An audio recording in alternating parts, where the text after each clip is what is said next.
दत्त भगवान के अंतिम गुरु। 24 गुरुओं पर हमने पिछले 24 दिनों में चर्चा की और अब दत्त भगवान के अंतिम गुरु सुपेश कृत, यानी कि एक भृंगी नाम का कीट, एक भृंगी नाम का कीड़ा। यदु महाराज कहते हैं, भगवान आपने इनसे क्या सीखा? दत्त भगवान कहते हैं, ये भृंगी कीट बड़ा अद्भुत गुरु है मेरा। बोले कैसे? बोले भृंगी कीट क्या करता है, अपनी पर जाति मतलब दूसरे प्रकार के कीड़ों को पकड़ लेता है और उनको पकड़ करके अपने बिल में ले आता है। बिल हो या जहां भी ये रहता है, इसका जो छोटे छोटे इसके कोने कोनों में जगह होती हैं, ये कीड़ों को पकड़ करके लाता है और अपने उस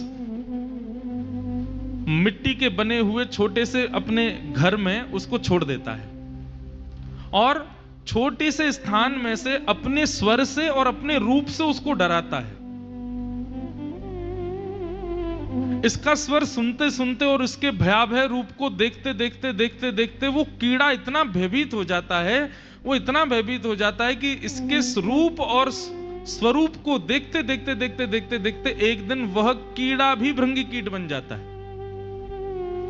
बिना देह त्यागे अपनी योनि से पर योनि में चला जाता है, दूसरी योनि में प्रविष्ट हो जाता है और वह कुछ दिन बाद वो भी भृंगी कीट बन करके निकल आता है ना अद्भुत गुरु मेरा।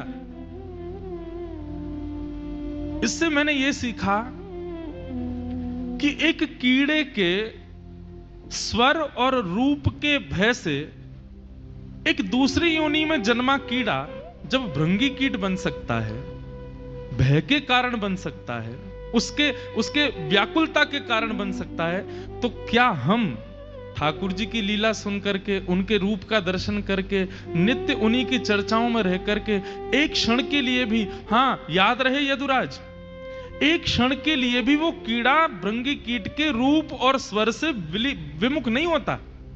जब तक भृंगी कीट नहीं बन जाता तब तक वो उसको डराता ही रहता है। मेरे मन में विचार आता है कि यदि हम भी अपने जीवन के हर क्षण में ठाकुर जी का स्मरण करें, ठाकुर जी की कथा सुने, उस परब्रह्म का ही स्मरण, उस परब्रह्म की ही कथा श्रवण करते रहें, तो करते करते करते करते करते करते करते करते करते और तब तक करें जब एक रूप ना हो जाए। एक रूप ना हो जाए मतलब जब तक ठाकुर जी हमको स्वीकार ना कर लें, हम उनके अधिकारी ना बन जाएं, तब तक करते रहें। जब एक भृंगी कीट के रूप और स्वर से एक सामान्य कीड़ा भृंगी कीट बन सकता है, तो क्या हम मानव निरंतर ठाकुर जी का स्मरण करके ठाकुर जी के समान नहीं हो सकते? समान होने का मतलब हमको ठाकुर जी नहीं बनना। मुक्तियों में एक मुक्ति